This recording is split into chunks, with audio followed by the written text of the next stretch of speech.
he still wields a great deal of influence, and that's in large part because he's the face of the Tea Party. Here he is speaking for himself. He told his version of the event to reporters last night by saying the president stormed out of the meeting, his own meeting at the White House, and Cantor said, quote, Obama, that's the way you talk about the president, got very agitated seemingly and said that he had sat there long enough and no other president, Ronald Reagan, would have sit there like this and that. He's reached the point that something's got to give. And he said to me, Eric, don't call my bluff. And he said, I'm going to the American people with this. So there you have.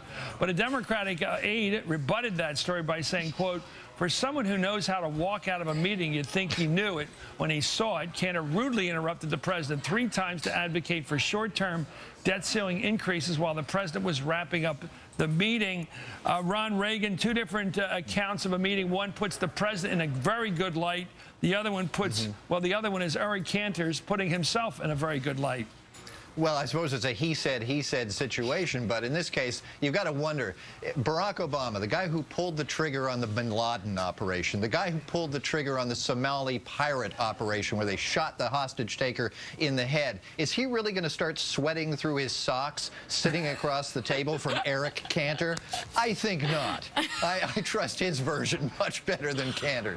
Well, I would also say, Chris, I mean, this is, look, the White House is using, this is a great moment for the White House. For Obama, setting aside the bin Laden stuff, you know, there's been this contention that Obama's been weak. He hasn't really defined the issues. You had the gay marriage stuff, but he sort of, he can't sort of establish his platform there. And here he is really laying down the line with Eric Cantor. And now you have the White House sort of embracing this narrative, and you even have the DSCC fundraising around it. Well, just remember, one guy's president of the United States, having run for hardly anything before, and the other guy's still the congressman from Richmond who has no statewide potential.